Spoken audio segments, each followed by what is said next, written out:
อันนี้ก็มาชมบรรยากาศที่สวยงามเนาะเป็นแบบธรรมชาติเนาะอันนี้ก็เป็นสถานที่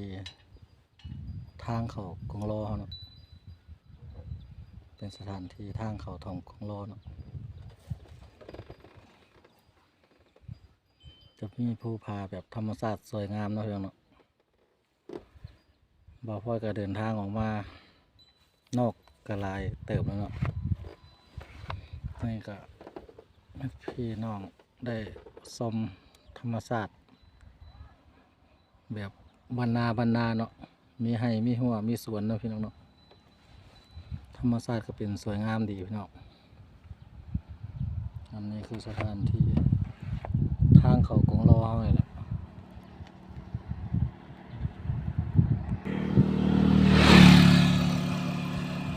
ท้องฟ้าก็เริ่มครึ้มลงมาแล้วตัวนี้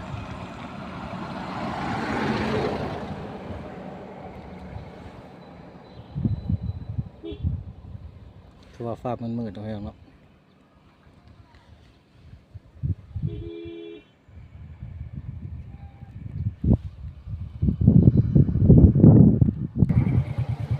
ท้องให้ท้องหน้าก็สวยงาม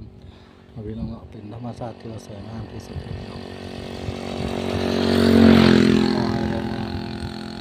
อย่าได้ต่อเฟื่องเนาะพี่น้องเนาะสมอยู่ธรรมชาติทางเขาทำของโลนะพี่น้องอยู่ธรรมชาติท้องฟ้าก็ว่าครึ้มมาแล้วมันฝนจะตกสิพี่น้องเลย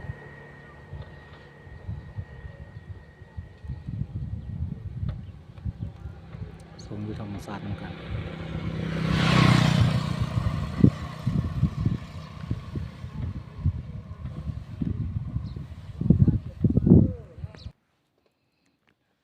สบายดีพี่น้องตอนนี้บ่าวไว้กับเขามาหอด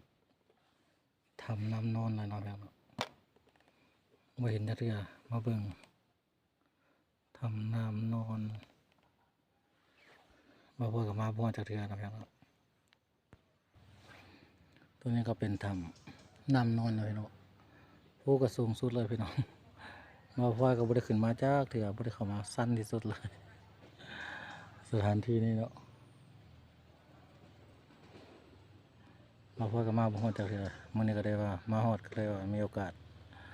ก็เลยมีเวลาก็เลยแวะเข้ามาเล่นมาเที่ยวนะพี่น้องว่ามันเป็นแนวใดเห็นแต่ป้ายเนาะบ่พอบ่เคยเห็นจากเทื่อมาแต่ห้องครั้งแรกเนาะ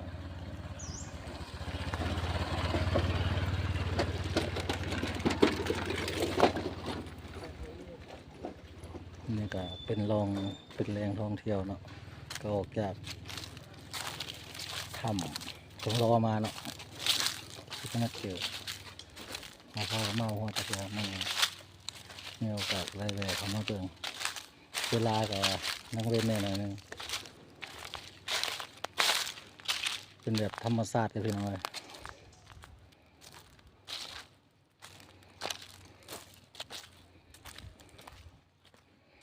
ถ้ำน้ำนอน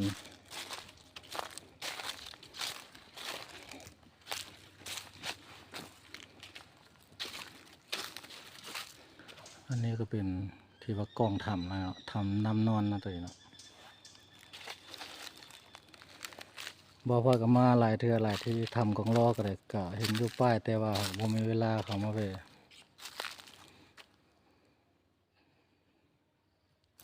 เงียบพี่น้องเลยเพราะตอนนี้ก็นักท่องเที่ยวก็สิบ่ได้เข้ามาปานใดเพราะว่าทำตัวมันก็เป็นแบบเก่าๆเนี่ยบ่คือทำของล้อเพิ่นจะไปเที่ยวดูเนาะนี่จะเป็นทำแบบเก่าแก่ละจะบ่มีนักท่องเที่ยวเข้ามาเนาะมาก็สิส่วนหน่อยเนาะพี่น้องเนาะเสียงนกเสียงหนูเสียงกาเงียบๆซะ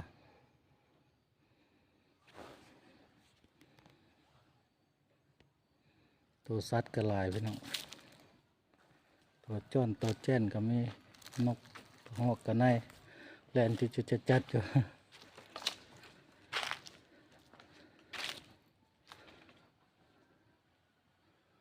เป็นธรรมชาติที่สวยงามนะพี่น้องเนาะมาส้มน้ำกันมาเบิ่งน้ำกัน อันนี้คือเป็นถ้ำนางนอนเนาะโอ้บงตัวกระจ้อนตัวกระจอกตัวกระหอกแลนไปแลนมาตัวนก เป็นแบบธรรมชาติอยู่แล้วมาส้มถ้ำน้ำกันเด้อมาเบิ่งถ้ำน้ำกันบ่าวพลอยเป็นคนบ่าวพลอยขายผ้ากระดำคนมักเลาะเนาะเลาะเที่ยวหันเที่ยวนี่พี่น้องเลยคนมักเลาะมักเที่ยวเฮ็ดจังไดขายผ้าไปน้ำถ่ายคลิปไปพร้อมพอเบิ่งหันเบิ่งนี่เบิ่งธรรมชาติมีห้อยหมูป่าพี่น้องห้อยหมูป่าแล้วก็ห้อยหลายอย่างเนาะพี่น้องเนาะอยู่ที่กองทัพตอนนี้บ่าวพลอยก็อยู่กองทัพเข้ามาในกองทัพ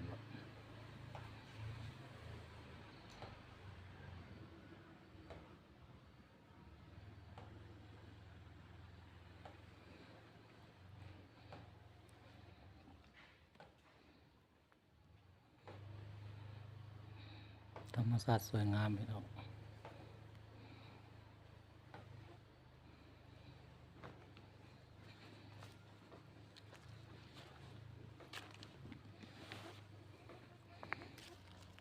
อันนี้ก็จะเป็นปากถ้ำเนาะ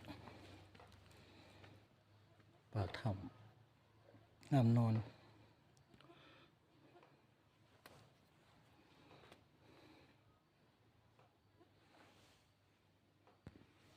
ได้ครับโบมันมาทันได้มา ได้จักเดือนแล้วลูกน้อย 3 เดือน ลูกเจ้าอ่ะ แม่น ผมเป็นลูกเพิ่นวะ โบ ธรรมชาติสวยงามเนาะบ้านเขาเนาะเฮ็ดหน้าบ่บ้านเขาเนี่ย เออ เฮ็ดหน้าบ่ได้เฮ็ดให้ปะ โบ เฮ็ดแต่หน้าเนาะ ได้มานั่นแหละ กองรอเนี่ยเป็นสถานที่ท่องเที่ยว คนนิยมหลายได้เนาะต่างประเทศก็มาหลาย เป็นบ้านที่ว่าธรรมชาติแบบ มันมุ่งมาได้ ซาวนา เย็นสบายซาวนาพามีดพามีดสิได้ดวงใดจับเลือกได้เด้อมันมาอัดมาหลายแถวนี้3 4 5 เลิกพามีแต่พานั้นแหละ สร้างกาดำของแท้มาจากนครหลวงเมืองจันทร์พี่น้องตอนนี้บ่าวพลอยเขามาขายกัน น่ะ กองรอเนาะ ส่งเส้นป่ายเหรอ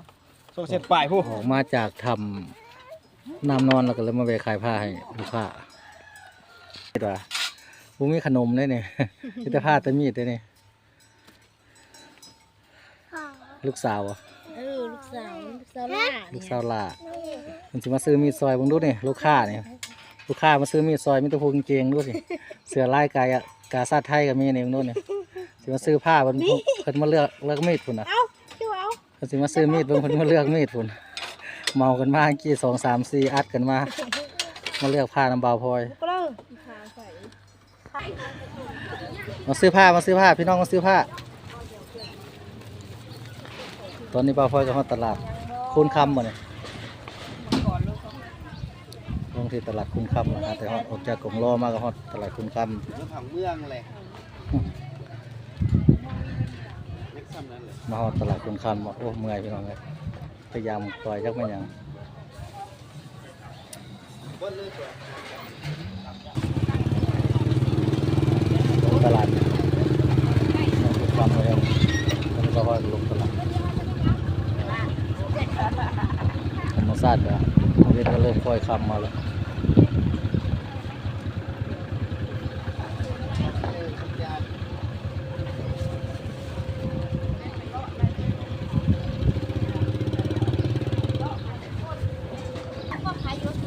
ขายดีปันขายบางไม้เนาะไม่ค่าขายดีปันขายบางไม้วะฟ้าคือเงียบแท้มื้อนี่คนก็บ่หลายตลาดบ้านเฮาคือเงียบแท้มื้อนี่คือว่าบ่มีผู้บ่มีคนช่วงยามหายามนาบ่ดูผู้มีคนเงียบแท้หมกไม้สดเพิ่นว่าตลาด ตลาดคุณค ตลาดเคลื่อนที่ตลาดคุณคำหมกไม้สดไปเรื่อยๆบ่ต่างกับบ่าวพลอยขายผ้าไปเรื่อยๆบ่อยู่หันเก่าบ่อยู่บนเก่านะครับเนาะแม่ค้าคุณคำมันจะผูกงามมาคำพดพี่น้องกับบุญมีคนมื้อนี่เอาสำหรับคลิปนี้บ่าวพลอยขอจบปิดคลิปเด้อบ๊ายบาย